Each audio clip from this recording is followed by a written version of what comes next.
When you were done laughing at the absurdity of The Outer Worlds 2 charging $80, a price point that could only be justified by literal quadruple A quality of a game such as GTA 6, but even then, still, no.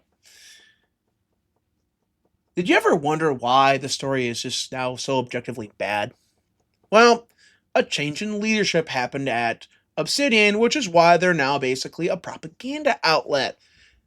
Making a vow where a story where the women are always right, genocide's good, and the men are just stupid, and you're racist if you help a little girl. Just the same absurd level of wokeness is coming in the Outer Worlds too. Now, this article from the PC Gamer is pretty well condensed, and they talk about it. There'll still be plenty of humor. I feel if you have to utter the phrase, while there will still be plenty of humor, your game's probably not funny. Oh, hey, we're changing everything about it. We're going with the new themes, a new feel, but there'll still be some jokes, guys. It'll still be plenty. There will still be plenty of humor. Trust us, guys.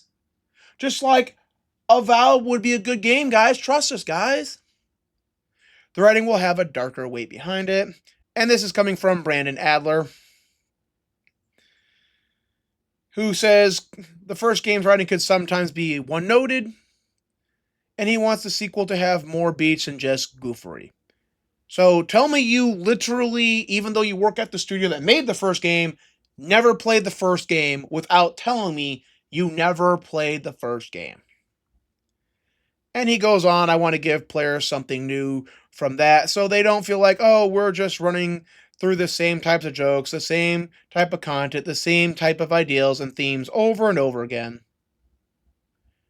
In particular, Adler said the Outer Worlds 2 factions will be responsible for the sharper edge of the game's tone, considering the authoritarian protectorate faction, which Obsidian said in the Xbox Game Showcase was based on the question how much freedom will people give up for security and luxury.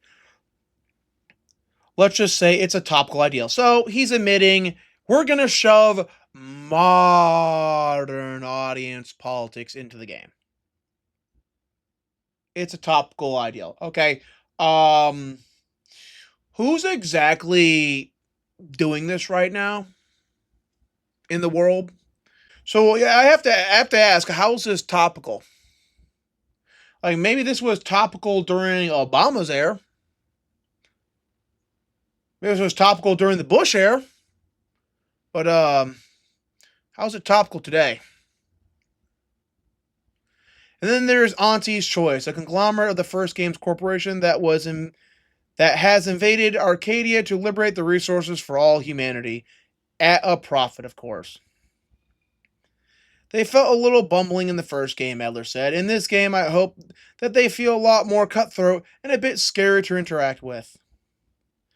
That shift in attitude is, in part, a product of the change in leadership. Tim Kane, one of the creators of the original Fall, worked as one of the two creative directors on the first Outer Worlds, alongside fellow designer Leonard Boyarsky.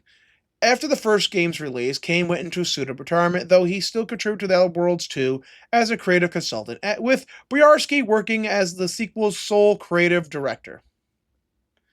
Now, when we look this guy up, we find out a few things. One, he came from Blizzard. Yeah. Now, he was at the original Interplay, but he came from Blizzard and hasn't worked on anything since The Outer Worlds. I've looked at another page on the Fault Wikia, and it basically says the same thing. So he has not worked on anything since 2019. I mean, he probably was doing some stuff at the studio, and I have to wonder if his name was kept off Avowed because they knew how big a flop it would be. And I have to wonder how much involvement he had with Grounded, which actually was a success. So you have a guy who's worked on nothing since the original game, who co-led the game, now making the sequel. After the first game's release, Kane went into pseudo-return. I think we read that. Okay, we already read that part. All right. You'll notice that there's a little bit of a less silly, darker tone that comes out. That's mainly because of Leonard. I love how Adler, with this, is now throwing Leonard under the bus. It's not his fault this game's going to fail, it's Leonard's. That's his kind of vibe. See? Soul blame shifting. And so he has more of a push on that stuff. And so I think even the overall story feels a little bit like a darker take on what's going on there. What Adler's doing is clearly shifting all the blame ahead of the game's release. So they probably know this game's going to flop. And Adler does not want to take the blame, so the message is put out. If this game flops, it's not Adler's fault, it's Boyarsky's.